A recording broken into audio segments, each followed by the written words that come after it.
ராம் ராம். வாழ்க வளமுடன். Voice of காஞ்சி நேயர் அனைவருக்கும் இனிய மாலை வணக்கம். பக்தி பண்றது எவ்வளவு எளிமையா பண்ணணும் அப்படிங்கிறது இந்த கதை மூலம் நாம பார்க்கலாம். ஒரு யமுனை ஆத்தங்கரையோரம் ஒரு இடையர் குல சிறுவன். அவனுக்கு ஒன்றும் பெருசா வசதி கிடையாது, அவனுக்கு ஃப்ரெண்ட்ஸும் கிடையாது. அதனால அவன் என்ன செய்யறான், பக்கத்துல இருக்கிற ஆத்து மணலெல்லாம் சேர்த்து குழைச்சு ஒரு லிங்கம் மாதிரி பண்றான். அந்த லிங்கம் மாதிரி பண்ணி பலவிதமான அபிஷேகம் பண்ணணும் இல்லையா, அவனுக்கு வேற ஒன்றும் கிடைக்கல. இந்த மண்ணையே குழைச்சு திரவியமா அதுல ஊத்துறான். சந்தனம் அதுதான் சந்தனம், அதுதான் விபூதி, அதுதான் குங்குமம், அதுதான் பால், தயிர் அப்படின்னு நினைச்சுட்டு ஊத்துறான் அந்த மண்ணு கரசலைய. இந்த பூஜையில ரொம்ப மகிழ்ந்து போறாரு அந்த சிவபெருமான். சிவபெருமானுக்கு இவன் ஆத்மார்த்தமா எதையும் எதிர்பார்க்காத அவனுக்கு தெரிஞ்ச அளவுல பண்ணிட்டு இருக்கான். நிவேதனம் வைக்கிறது அப்படின்னா திரும்பவும் அந்த மண்ணையே குழைச்சி சின்ன சின்ன உருண்டையா வச்சு இதுதான் கொய்யாப்பழம், இதுதான் மாம்பழம், இதுதான் வாழைப்பழம்னு அதுக்கு பேர் வச்சு மானசீகம் அதை பாவனையா பண்ணி சுவாமிக்கு நிவேதனம் பண்றான். இதெல்லாம் ரொம்ப வசதியா போயிடுத்து. சிவபெருமானுக்கு தன்னோட எண்ணத்தினாலேயே ஒருத்தனுக்கு பூஜை பண்ண முடியும் அப்படின்னா அது எப்பேற்பட்ட பக்தியா இருக்கணும், எதையும் எதிர்பார்க்காத பக்தின்னா அது அப்படின்னு சொல்லிட்டு அவருக்கு ரொம்ப குஷி ஆயிடுது.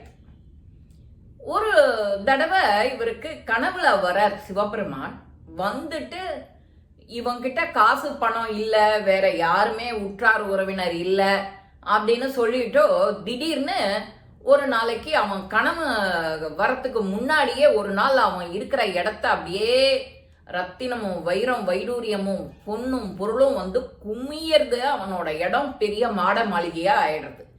இவன் பண்ணி வச்ச அந்த லிங்கம் இருக்கு இல்லையா, மண்ணு லிங்கம் குபேர லிங்கமா ஆயிடுது. அந்த மரகத லிங்கம் மாதிரி காட்சி தருது. இவன் என்னடா அது, நாம பூஜை பண்ணின இடமும் இவ்வளவு பெரிய பணக்கார இடமா போயிடுத்து, நிறைய சாமானம் செட்டும் இருக்கு, நீ எதெல்லாம் உனக்கு இல்லைன்னு நீ பாவனையா மனசுல நினைச்சு நீ எண்ணி நிவேதனம் பண்ணியோ அதெல்லாம் வீடு முழுக்க கிடக்கு, பொண்ணும் பொருளும் எல்லாம் கிடக்கு. அப்பவும் அவன் வந்து எதையுமே குறையில்லாத பண்றான். அப்போ கடவுள் வந்து அவனுக்கு முன்னாடி வரார்.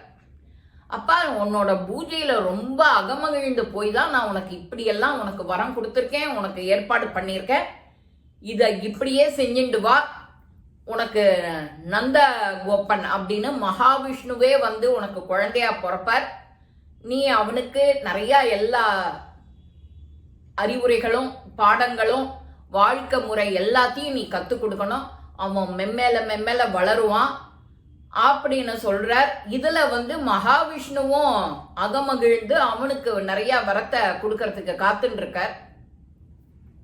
இப்பேற்பட்ட நிறைய புண்ணியம் பண்ணியிருக்க அப்படின்னு சொல்லி அவனை வாழ்த்திட்டு, இதே மாதிரி நீ என்ன பூஜை பண்ணு அப்படிங்கிறார்.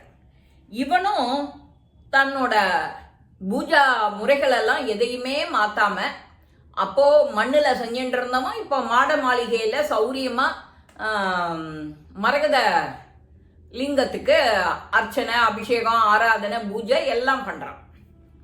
அந்த பூஜை பண்ணும்போதே இவனுக்கு ஆட்டோமேட்டிக்கா எல்லாம் வருது. அவன் எவ்வளவு பக்திங்கிறது, ஒரு சின்ன ஒரு இலைய கிள்றத கூட அழகா மெதுவா கிள்ளணும் அப்படின்னு சொன்னேன். அந்த மாதிரி பறிக்கிறதுலயே இந்த 2 சதை லேசா தொட்டு பறிச்சு வச்சா அலங்காரம் பண்ணா போறோம் சுவாமிக்கு.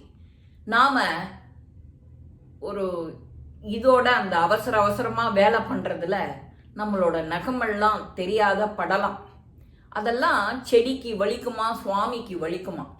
அந்த காம்போட நாம அர்ச்சனைக்கு பண்றோம். சில பேர் வந்து முல்லைப்பூ அந்த மாதிரி ரொம்ப சாஃப்டான பூ தான் வாங்குறதே வாங்குவான். பழைய மாதிரி இந்த குச்சி உள்ள மறுக்கொழுந்து வந்து இலையெல்லாம் ஆஞ்சிட்டு பூஜை பண்ணுவா. நீ ஆயறது கொண்டு அழகா ஆயணும். ஏன்னா அதுவும் ஒரு உயிர்லேருந்து தானே நீ எடுக்கிற, அதுக்கு வலிக்க கூடாது. அப்பதான் உன்னோட பூஜை, உன்னோட விரதம் எல்லாம் இஷ்டப்பட்டு நல்லபடியா பூர்த்தி ஆகும். சுவாமியோ மகிழ்ந்து உனக்கு வரம் கொடுப்பார். இது ஜென்ரல். இவனும் அதே மாதிரி பண்றான். சுவாமிக்கு தன்கிட்ட எல்லாம் வந்துடுத்துன்னு திமிருத்தனமா இல்லாம அலட்சியம் பண்ணாம முன்னாடி எந்த மனநிலையில எப்படி இருந்தானோ சுவாமியே வந்து நேரையும் சொல்லிட்டார். அதனால இவன் அடக்கமா அதே போல இருந்து தன்னோட சந்ததிக்கும் சொல்லி கொடுத்து அவனையும் வழிகாட்டி நிறைய அந்த பண்ணின புண்ணியத்தை என்ன பண்றதுன்னே தெரியல. அப்படி நாம எவ்வளவு பெரிய ஆளா இருந்தாலும் நீ எப்படி மனசுல நீ தோணி என்ன மாதிரி அழகா பூஜை பண்றங்கிறதுல தான் இருக்கு உன்னோட வாழற முறை. நாம எல்லாத்தையும் சொல்றோம், எதையும் எதிர்பார்க்காத எதையும் எதிர்பார்க்காத அப்படின்னு.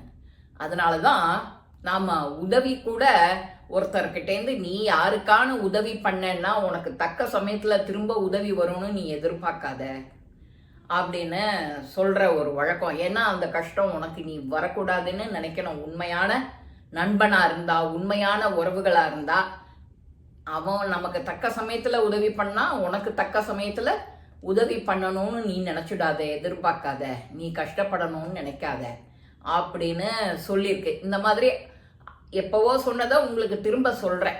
அந்த மாதிரி இருக்கணும். நாம பூஜை பண்றதா இருக்கட்டும், விரதம் இருக்கிறதா ஆகட்டும், சுவாமிக்காக பண்றோம், நமக்காக பண்றோம். ஆத்மாத்மா பக்தியா ஒரே ஒரு பூ, ஒரே ஒரு இலை, ஒண்ணுமே இல்லை, தண்ணி. அவன் தண்ணி தானே கொடுத்தான். தண்ணியும் வெறும் மண்ணு. தன்கிட்ட என்ன இருக்கோ எதா சக்தி தான். 1000 2000 வட்டிக்கு கடனை வாங்கி அப்படியே படாடோபமா செய்யறது. அந்த படாடோபமா செஞ்சதையே நீ மனசுல நினைச்சுட்டே இருக்க வேண்டியது. அது ஒரு பலனும் தராது. உன்கிட்ட என்ன இருக்கோ அதை செஞ்சு நிறைவு கொள்றது தான் எல்லாருக்குமே தேவலை, எல்லாருக்குமே நல்லது. இந்த பதிவு உங்க எல்லாருக்குமே பிடிச்சிருக்கும். லைக் பண்ணுங்க, ஷேர் பண்ணுங்க, பெல் பட்டனை கிளிக் பண்ணுங்க, சப்ஸ்கிரைப் பண்ணுங்க, கமெண்ட்ஸ் பாக்ஸ்ல கமெண்ட்ஸ் போடுங்க. ஸ்ரீ மகாபெரிவா திருவடிகளே நல்லதே நடக்கும். ஆனந்தமா இருப்போம் நண்பர்களே. வாழ்க வளமுடன்.